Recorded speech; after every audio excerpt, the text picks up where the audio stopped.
Islam can be a little confusing. You meet a Muslim at the grocery store, nicest person in the world, cute kids, loves America.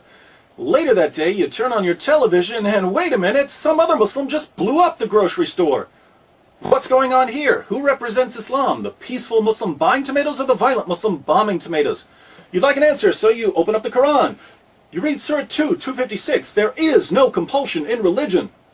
That sounds peaceful and tolerant. I guess the peaceful Muslims are the true followers of Islam. Then you go to Surah 929. Fight those who do not believe in Allah. That's not nice. Now it seems like the violent Muslims got it right. The evidence points in different directions, so what are you supposed to believe? Partnership between America and Islam must be based on what Islam is, not what it isn't.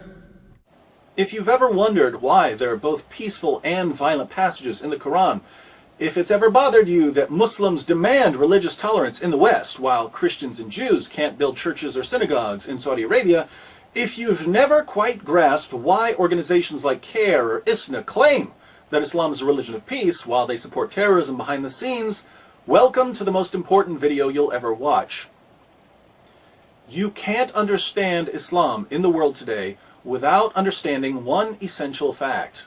Jihad proceeds in stages. As the tiny tadpole grows into the bellowing bullfrog, as the lowly acorn becomes the mighty oak, as adorable Parent Trap Lindsay Lohan transforms into whatever she is now, so also the tolerant toddler of peaceful Islam eventually goes through puberty. That's when we all find out what full-grown, Jew-hating, church-burning, wife-beating, apostate-killing, Allahu Akbar yelling Islam is really like in all its blood-spattered glory. Whether you look at the life of Muhammad, or the early Muslim community, or the Quran, or the Hadith, or the Sirah literature, or classical Muslim commentaries, or modern Muslim scholarship, or the spread of Islam in the world today, you'll find the exact same pattern. There are 3 stages in the call to jihad, depending on the status of Muslims in a society. And if you understand these 3 stages, you'll understand Islam, 14 centuries of Islamic history, and the situation we're in right now. Partnership between America and Islam must be based on what Islam is, not what it isn't. Stage 1. Stealth jihad. When Muslims are completely outnumbered and can't possibly win a physical confrontation with unbelievers, they're commanded to promote peace with non-Muslims and to preach a message of tolerance. For instance, when Muhammad and his followers were a persecuted minority in Mecca, they criticized the beliefs of the polytheists, but they did so peacefully. The revelations Muhammad received during this time proclaimed a future judgment for unbelievers. Allah will one day punish those who reject Muhammad, but in the meantime, to each his own. Live and let live. Coexist. A characteristic chapter from this period is Surah 109. As the Holy Quran tells us, Say, O unbelievers, I do not serve that which you serve, nor do you serve him whom I serve, nor am I going to serve that which you serve, nor are you going to serve him whom I serve. You shall have your religion, and I shall have my religion. Muslims in the West point to passages like this as evidence that Islam is inherently peaceful. But we know from Muslim sources that while Muhammad was calling for religious tolerance in Mecca, he was already planning to conquer the world in the name of Allah. He even tried to lure pagans to Islam by promising them victory over the non-Arabs. Let's look at a passage. One day, some of Muhammad's tribesmen went to his uncle Abu Talib because they wanted to arrange a truce with Muhammad. They wanted Muhammad to stop criticizing their beliefs. Watch what happens. Abu Talib sent for the messenger of Allah. And when he came in, he said, Nephew, here are the sheikhs and nobles of your tribe. They have asked for justice against you, that you should desist from reviling their gods, and they will leave you to your God. Uncle, he said, shall I not summon them to something which is better for them than their gods? What do you summon them to? He asked. He replied, I summon them to utter a saying through which the Arabs will submit to them, and they will rule over the non-Arabs. Abu Jahl said from among the gathering, What is it, by your father? We will give you it and 10 like it. He answered, that you should say, there is no deity but Allah. Think about this for a moment. Muhammad's walking around Mecca calling for peace and tolerance. But behind closed doors, he tells the Quraysh, join me and we'll rule over the non-Arabs, Christians, Jews, Persians, etc. These groups aren't attacking Muhammad at all, and he's already planning to conquer them. What does he need in order to subjugate the non-Muslims? He needs an army. And so he asks his tribe to convert to Islam. Now, how many times have we seen Muslim groups in the world today calling for tolerance in public, but saying something very different in private? Goes back to Muhammad. One of the key features of stage 1 is taqiyya, concealing Islam's true intentions in order to protect the Muslim community. This was eventually made explicit in Surah 3:28. As the Holy Quran tells us, let not the believers take disbelievers for their friends in preference to believers.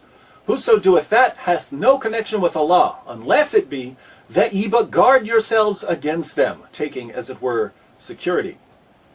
Muslims aren't allowed to be friends with non-Muslims unless they're outnumbered and they feel like they're in danger from a stronger adversary. That's when Muslims are told to pretend to be friendly. One of Islam's greatest scholars, Ibn Kathir, comments, in this case, such believers are allowed to show friendship outwardly, but never inwardly.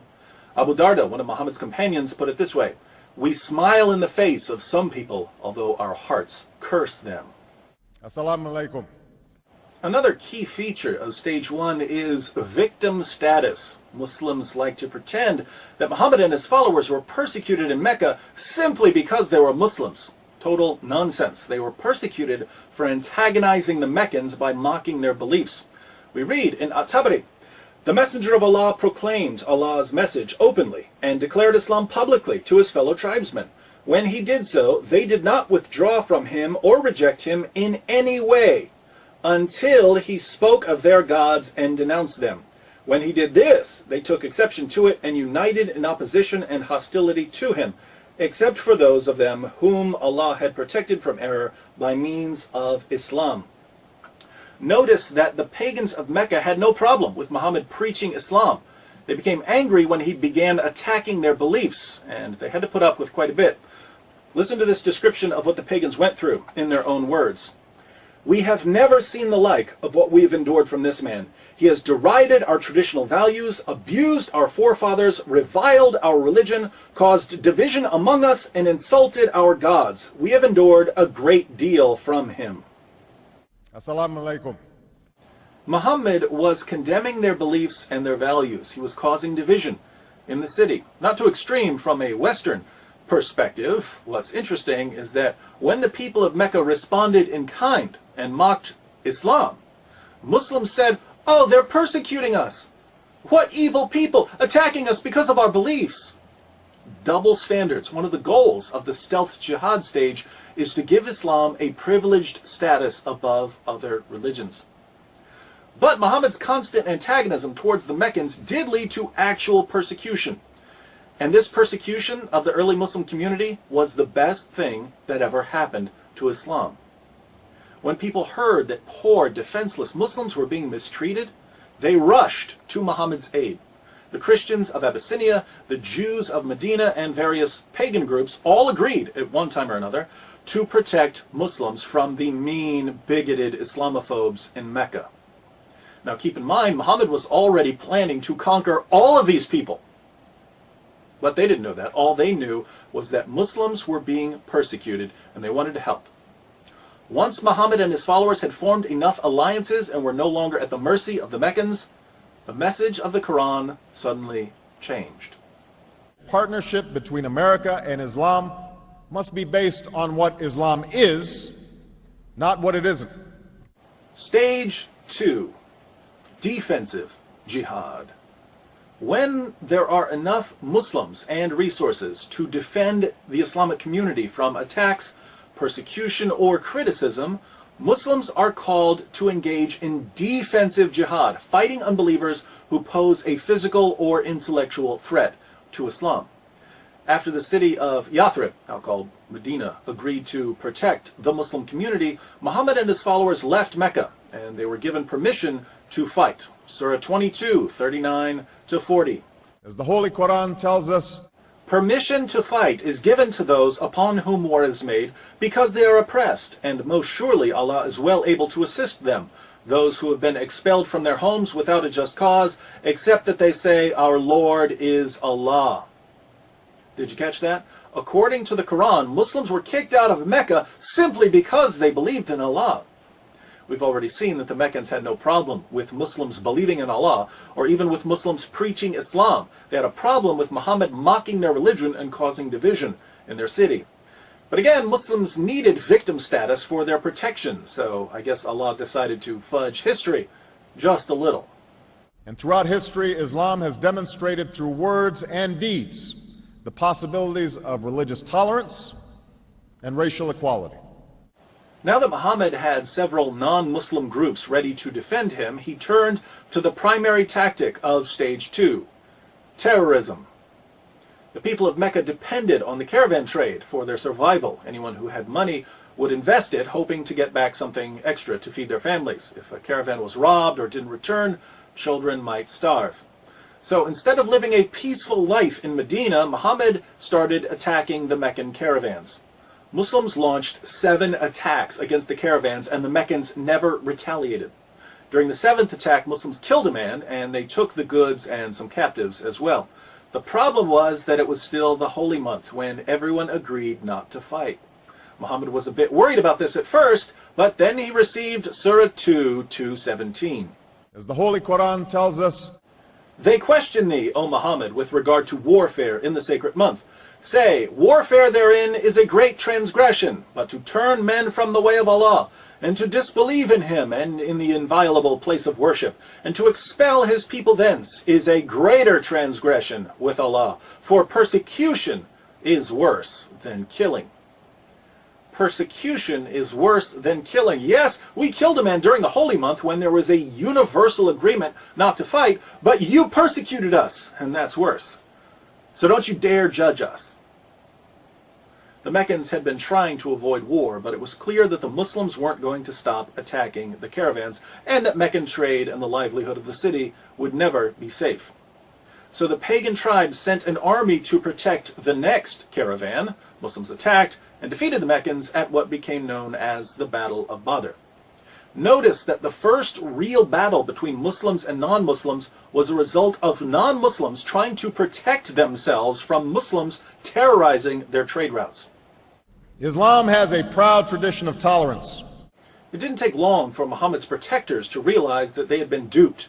Muslims weren't quite the innocent victims they had claimed to be. Muhammad and his followers were far more greedy and violent than the pagans they were now attacking. But these disillusioned defenders soon learned that once you agree to support Muhammad, you don't get to change your mind. Anything other than perfect allegiance to Muhammad becomes grounds for expulsion, seizing property, enslavement, or annihilation. 3 Jewish tribes in Medina found that out the hard way. A proud tradition of tolerance. Non-Muslims also learned that no matter how much they disagreed with Muhammad's campaign of violence and intimidation, they had to keep their mouths shut. Muhammad began ordering the assassination of critics during stage 2. People who spoke out against Islam or wrote poems about Muhammad were brutally murdered. And the citizens of Medina, the very people who had invited Muslims into their city, saw their rights rapidly disappearing in the name of Allah. Tolerance, tolerance, tolerance. Stage 2, then, is characterized by defensive fighting those who attack the Muslim community in some way. What we need to get our minds around, however, is that Muslims have a much broader definition of what constitutes an attack than anything we're familiar with. Persecution and military aggression certainly count as attacks, but as we've seen, criticizing Islam counts as an attack. Backing out of alliances after you figure out Muhammad's true intentions counts as an attack. And in the defensive jihad stage, Muslims are ordered to respond to these attacks with physical violence and terrorism. Partnership between America and Islam must be based on what Islam is, not what it isn't. Stage 3, offensive jihad.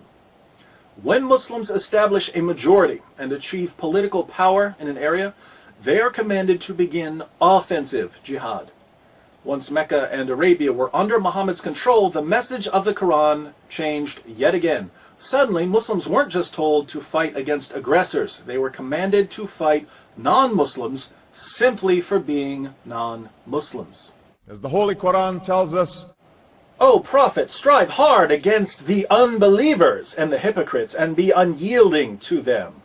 Surely Allah has bought of the believers their persons and their property for this, that they shall have the garden. They fight in Allah's way, so they slay and are slain. O you who believe, fight those of the unbelievers who are near to you, and let them find in you hardness. tolerance, tolerance, tolerance. If Muslims have the military strength to expand their political power and to violently subjugate non-Muslim populations, forcing these non-Muslims to pay tribute, the Quran commands them to do so. Surah 9:29. As the Holy Quran tells us, Fight those who believe not in Allah nor the last day, nor hold that forbidden which hath been forbidden by Allah and His Messenger, nor acknowledge the religion of truth from among the people of the book, until they pay the jizya with willing submission and feel themselves subdued. This verse doesn't order Muslims to fight oppressors or even critics. It orders Muslims to fight those who don't believe in Allah.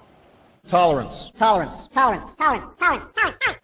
We find similar teachings in Islam's most trusted collections of ahadith. Sahih al-Bukhari 69:24. Muhammad said, I've been ordered to fight the people till they say, La ilaha illallah. None has the right to be worshipped but Allah, and whoever said, La ilaha illallah, Allah will save his property and his life from me.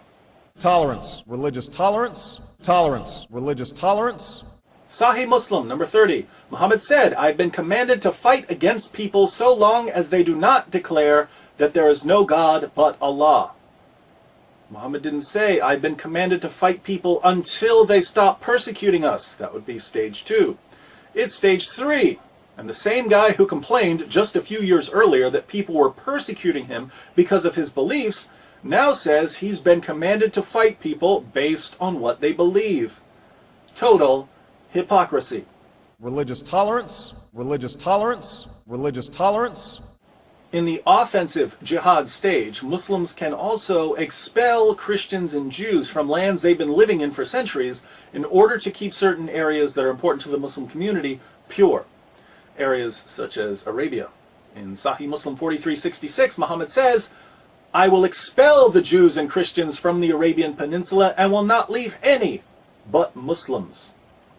He won't leave anyone but Muslims. Is this a man who promoted religious diversity and tolerance? Only when he was in the minority.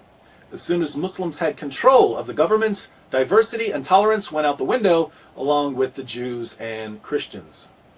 We will convey our deep appreciation for the Islamic faith, which has done so much over the centuries to shape the world. So this is the pattern that's been laid down for Muslims by their prophet. Stage 1, stealth jihad. When Muslims are too weak to fight, they promote peace and tolerance outwardly but never inwardly. They practice taqiyya, they prepare for jihad behind the scenes, they claim victim status, and they seek special privileges for Islam. Stage 2, defensive jihad. When Muslims are strong enough to fight but not strong enough to subjugate the unbelievers, they terrorize their enemies, murder critics, and look for excuses to attack other groups. Stage 3, offensive jihad. When Muslims are in the majority, they violently subjugate all non-Muslims, they strive to expand their political dominion, and they rid important Muslim lands of all non-Muslims. This is the pattern we find in the Quran, in the Hadith, and in the Muslim commentaries. Assalamu alaikum. Now, look around the world and tell me what you see. Saudi Arabia, what stage are they in? Stage 3, obviously. Massive Muslim majority. Lo and behold, if you're not a Muslim, you can't preach, you can't build a place of worship, you can't even set foot in the city of Mecca. Exactly what we would expect based on the Muslim sources.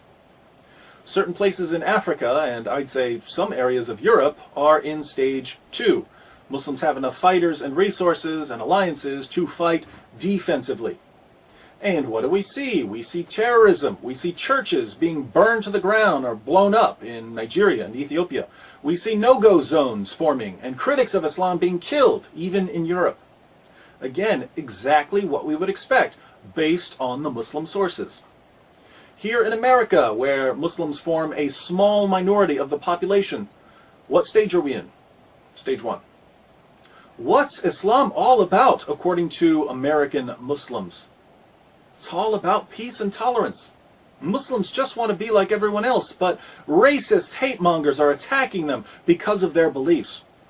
That's why we should all be thankful that the government and Christians and Jews are stepping in to defend Muslims from bigots and Islamophobes, just as governments and Christians and Jews stepped in to defend Muslims during the time of Muhammad.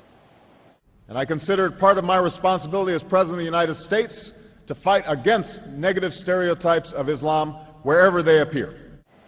My friends, how difficult is this to figure out? What have we discussed that a 6-year-old couldn't understand? Muslims have been using the same playbook for 14 centuries. It's in all their sources. It's as plain as day. And yet our leaders and the media just can't understand why Christians and Jews are second-class citizens in the Muslim world, or why Muslims in Europe are ready to kill over cartoons, or why Muslims in America are so desperate for victim status they'll cry discrimination when a home improvement store doesn't pay for advertising on one of the most boring shows ever. It's all right here. If someone can't understand this, I'd say he doesn't want to understand it. But we've reached a point in history when we can no longer afford to be willfully stupid. If our leaders are incapable of grasping the 3-step strategy of jihadists, they have no business leading a marching band, let alone a Western nation. Unfortunately, Muslims have been so successful in their stage 1 operations, they've convinced our leaders and the media that the only information we need when it comes to Islam is what's handed to us by terrorist-linked Muslim organizations like CARE. Bin Laden was not a Muslim leader. We're officially on our own.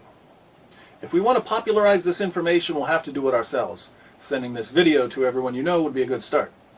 I also think someone needs to put this material into a pamphlet so we can all pass out copies. Ah, what's this? It's a double-sided pamphlet discussing the 3 stages of jihad. Seems I've already done most of the work for you.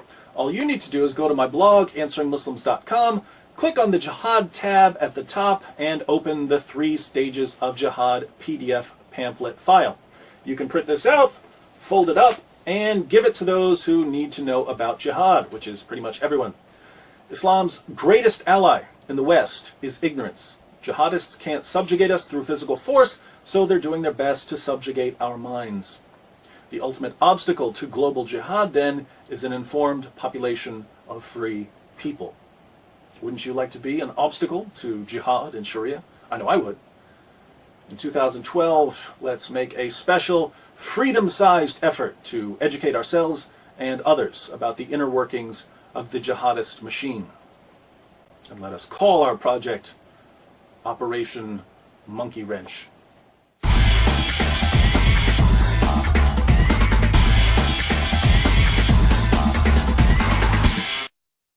I think it's important to add a quick appendix on westernized Muslims. I've said in this video that Muslims in stage 1 are commanded to deceive non-Muslims in order to keep us ignorant of Islam's violent goals. But if you present this information to your Muslim friends, they're going to deny it. Now, does this mean they're practicing taqiyya? No. When your Muslim friends tell you that Islam is a religion of peace, are they trying to trick you? Probably not. Most Muslims in America have been influenced by Western values more than they've been influenced by Islam. They may pray 5 times a day or fast during Ramadan, but their knowledge of Islam doesn't get much deeper than that. They've read very little of what's in their sources, and they know practically nothing about what we've discussed in this video.